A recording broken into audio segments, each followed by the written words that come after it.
After more than 2 decades, police say they have caught a person involved in a man's 1996 murder, his live-in girlfriend.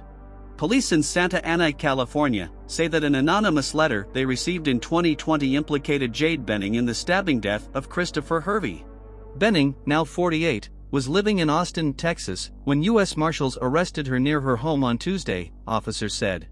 She had moved there years after Hervey was stabbed to death, officers said. Police said they responded to an early morning emergency call to the apartment where Benning and Hervey lived.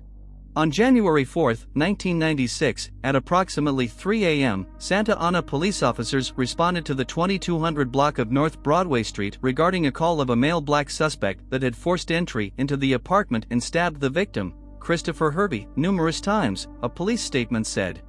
The victim subsequently succumbed to his injuries and was pronounced deceased. There was only one purported witness to the actual slaying, Benning. The victim was stabbed numerous times in the upper torso, police said. The girlfriend, Jade Benning, made general statements about the incident. Neighbors heard a loud argument inside the apartment for approximately 15 minutes. Hervey and Benning were 22 years old at the time. Benning told cops that someone broke in while they slept, the Orange County Register said, citing earlier reporting. The intruder stabbed Hervey and fled, according to this version of events. Christopher sustained wounds in his chest and body. Investigators did not find a weapon. Benning reportedly said at the time that she suffered a minor cut to her right hand. A witness told police about seeing a man running from the apartment building. The case went cold. Cops on Tuesday did not specify how they believe Benning was behind Hervey's death, but they did reveal that they got a pivotal tip more than 2 years ago. Benning had moved around in the years since the killing. In 2001, Benning relocated to Las Vegas, Nevada and ultimately moved to Austin, Texas, police said. In January 2020, an anonymous letter was received at the Santa Ana Police Department implicating Benning as involved in the murder of Christopher Hervey. A homicide case investigator they named as Detective Gibbons, without giving a first name, did a follow-up investigation, including forensic testing, officers said. Police did not say if they ever figured out who wrote the letter. Officers indicated that they were closing in on a suspect when detectives reportedly executed search warrants in Austin in 2020 in connection with the investigation into Hervey's death. Ultimately, sufficient evidence was collected to obtain a criminal complaint, and a $1 million warrant was issued for the arrest of Jade Benning, officers said. The Register reported that Benning was arrested near her home in Austin by agents from the U.S. Marshals Lone Star Fugitive Task Force while Santa Ana Police Department detectives were present. Extradition back to California is pending. Utah investigators in July 2022 named an Ohio businessman who died by suicide in 2001 as the person responsible for the death of his wife, whose body was found dumped in the desert in 1998. The body of Lina Reyes Geddes, 37, of Youngstown, had been covered with plastic bags, wrapped in duct tape, tied with rope and placed inside a sleeping bag, before being wrapped in a carpet, according to Utah Department of Public Safety officials. Reyes Geddes, who for 20 years became known only as the Maiden Water victim, had been shot in the head. The Salt Lake Tribune reported that the tips of her fingers and thumbs had also been cut off, likely to impede identification. The slain woman was identified in 2018, but it took 4 more years of investigation for authorities to name Reyes Geddes' husband, Edward Geddes, as her alleged killer. Geddes died by his own hand 21 years ago in Nevada. Geddes' DNA profile was found on the rope used to bind his wife's dead body, authorities said. Reyes Geddes' sister, Lucero Reyes, said in 2019 that she was grateful to the state of Utah for finding her sister, whose body she retrieved at that time. She said the thing she most longed for was to find her sister and bring her home. I felt like for 20 years no one would listen to me, but now I know what happened, Reyes said. I'm here to bring her home, not like I expected, but I'm bringing her back home with me. Reyes Geddes, a native of a small Mexican town, was an accomplished ballet dancer, according to detectives. She also had a degree in international business. She and Geddes met in New Mexico in 1996. 6 months into the relationship, they married and moved to Toledo. 2 years later, she was dead. Reyes Geddes had left the couple's home for Laredo, Texas, where she planned to visit family. She never arrived, and she was never seen alive again. Geddes failed to report his wife missing, but her concerned family called the police in Ohio, authorities said. When questioned about his missing wife in October 1998, Geddes told state investigators that he last saw her when he dropped her off at the airport in Pittsburgh on April 8, 1998. She carried a suitcase, a cosmetics case, and a blue sleeping bag that he said was supposed to be a gift for a young cousin. They kissed as he bid her goodbye outside the airport, Geddes said in a videotaped interview. "That was the last time I saw her," he said. On April 20, 1998, passers-by traveling down the two-lane Utah Highway 276 stumbled upon an odd sight at Maiden Water Spring, located about 38 miles north of Lake Powell, Utah. They saw something that looked suspicious to them, Davis said in a video on the case. So they stopped, and they walked over. And that's when they discovered that it was a body. They called the police at that point. The body was wrapped in a children's rug, which had a design of houses and roadways on which children could play. The woman, whose face was still identifiable, had been swathed in multiple layers of plastic, then wrapped in duct tape and placed in a sleeping bag before being bound inside the rug. According to a 1998 news release, the woman was described as having multiple dental restorations, freckles on her face, tattooed eyebrows, and several small moles, including a distinctive mole on her right ear. She was believed to be Hispanic or Native American. The case grew cold over the years, though authorities did have their suspects. Top on the list was Scott Lee Kimball, a serial killer responsible for at least 4 murders but suspected in as many as 21 deaths. A 2017 warrant for Kimball's DNA pointed out similarities between his known murders and that of the Maiden Water victim, including the use of a rug in disposing of the woman's body. Kimball had been in Utah for a family reunion in 1998 and claimed to have killed a hitchhiker about 10 miles from where the then unidentified woman was found. Kimball denied involvement in the Maiden Water case and was later ruled out as a suspect. The dead woman's identity was solved in 2018 after Utah authorities released a post-mortem photo of her face. That same week, police in Youngstown who were updating their missing persons cases obtained a photo of Reyes Geddes from the U.S. Department of Homeland Security. They released the photo and days later, a woman in California who dabbles in true crime was researching the Reyes Geddes case. As she did so, she came upon Utah authorities' photo of their unidentified dead woman, along with a description of the body. The amateur sleuth noted the mole on the upper arch of the slain woman's ear. In the photo of Reyes Geddes, a mole is visible in the same spot. Based on the woman's hunch, Utah and Ohio authorities put out new information in Texas, hoping to find family members of Reyes Geddes, the Tribune reported. Her sister, who was just 11 years old when Reyes Geddes vanished, called authorities. Lucero Reyes traveled over 300 miles to Monterrey, to the U.S. consulate nearest to the family's home in San Luis Potosí, so authorities could obtain a sample of her DNA. The genetic material proved that the Maiden Water Jane Doe was her missing sister.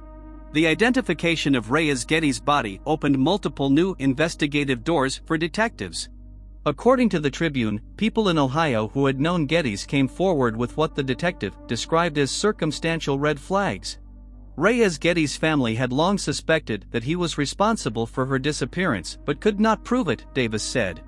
Investigators began working with forensic specialists to find genetic evidence on the rope that had been used to bind the victim's body. WKBN in Youngstown reported that a Utah crime scene expert used an MVAC, a device similar to a shop vac, to extract DNA from the surface of the rope. DNA from 2 men was found on the rope, according to DPS officials. Further testing determined that one genetic profile belonged to a not expert detectives had consulted in the case, WKBN reported. Though he had been cremated after his death, detectives were able to get Geddes' DNA samples from 2 willing family members. They got DNA from Geddes' son with the aid of a search warrant, the news station reported. The familial DNA proved the second profile belonged to Geddes. Davis said the case was an emotional one for him and his counterpart in Ohio, Youngstown Police Detective Sergeant David Sweeney. These cases are very difficult. They're tough, and they can be very disappointing, because they hit a lot more dead ends than successes, Davis said. He said solving a case is worth the difficulty. When you do get something like this, it's worth all of the bad stuff, all the hard stuff, Davis said.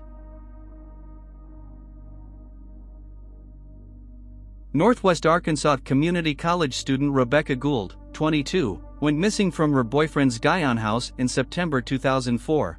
Left behind in the house were all of her belongings and a grisly trail of blood-stained mattresses, bedding, and walls. Days later, her body was found near a highway and authorities concluded that she died of 2 fatal blows to the head combined with strangulation.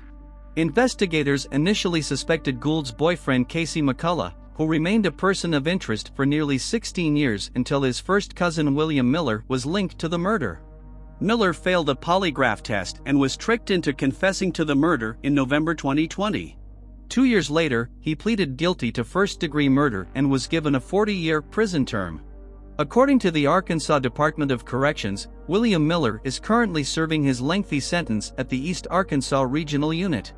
In October 2022, William Miller, who beat Rebekah Gould to death with a piano leg and then dumped her body on the side of the highway in September 2004, pleaded guilty to 1 count of first-degree murder in connection with the 22-year-old college student's killing. He was then sentenced to 40 years in prison and is currently serving his sentence at the East Arkansas Regional Unit.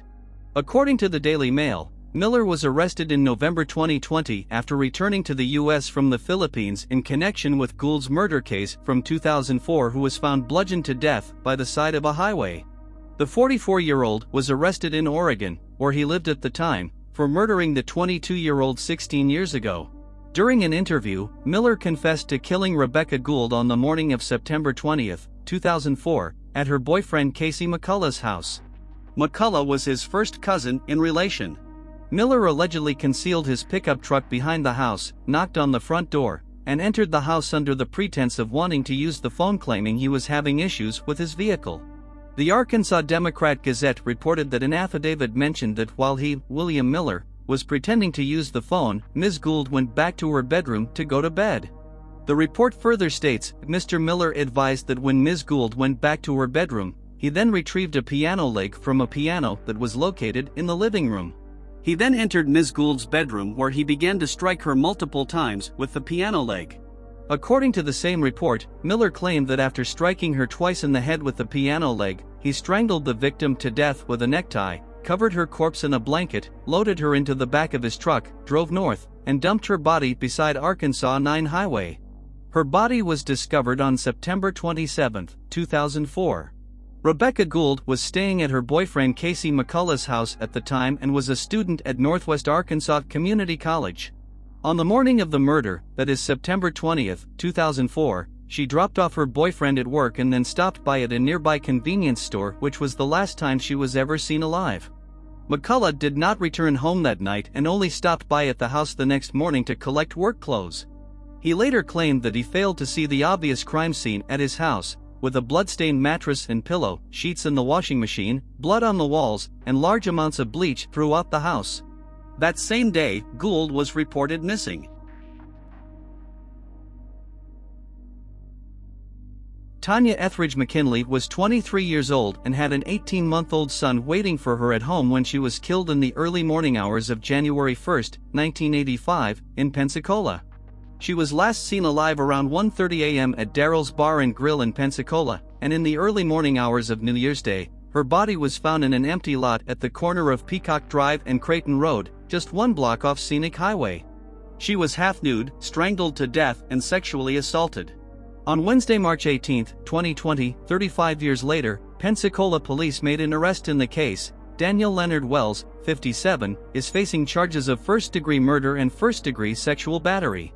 Wells was identified after Parabon Nanolabs, a Virginia-based company working with the Pensacola Police Department and the Florida Department of Law Enforcement, ran a DNA sample obtained from the scene of the crime through an open-source genealogy database and identified several different people believed to be distant cousins of the suspect.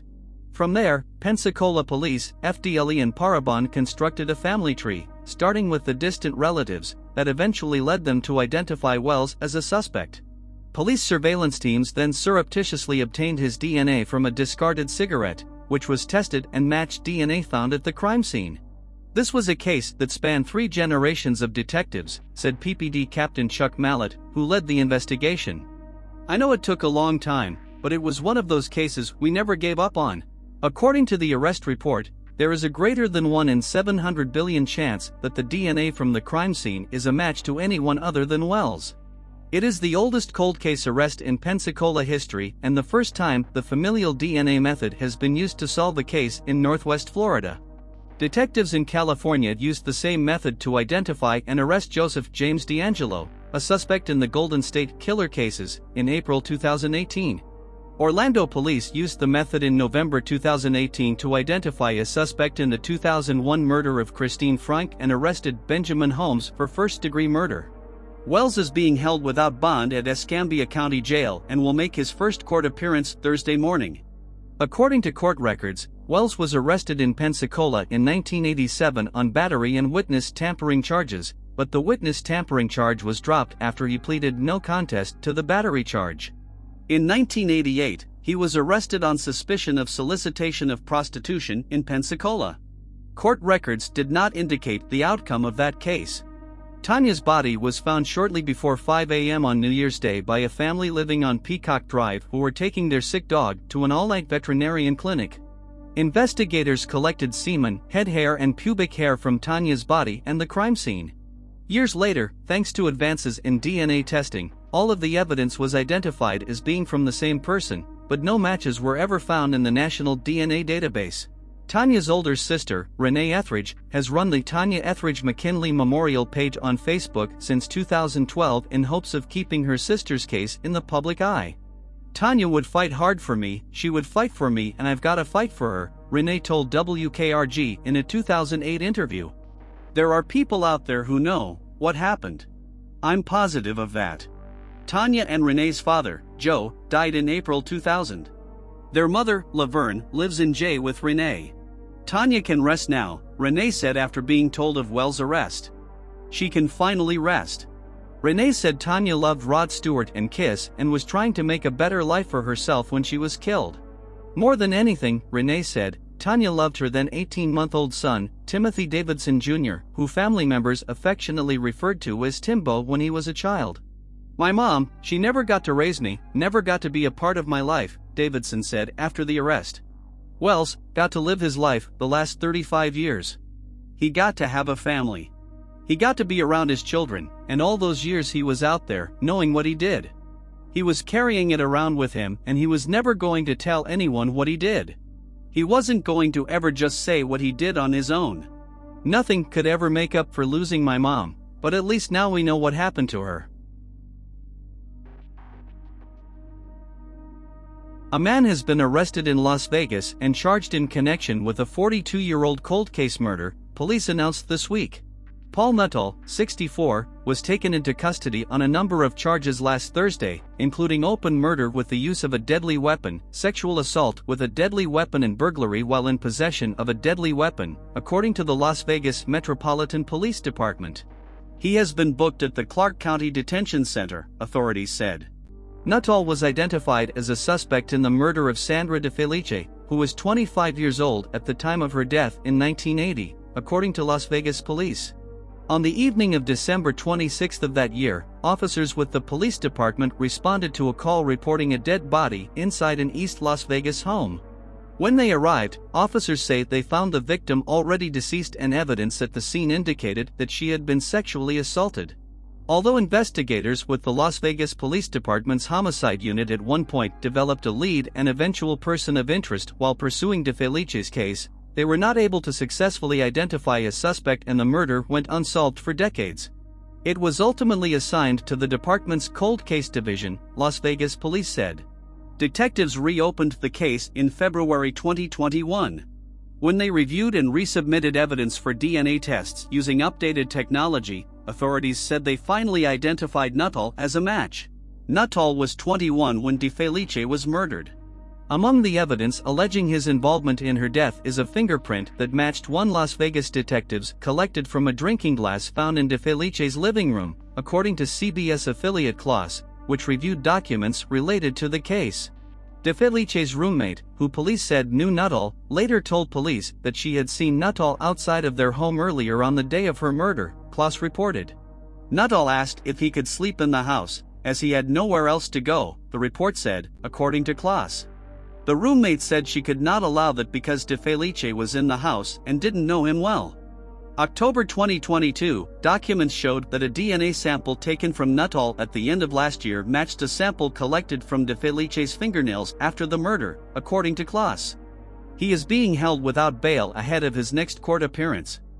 Thank you for watching. Make sure you subscribe and like the video, and click the bell icon to stay tuned.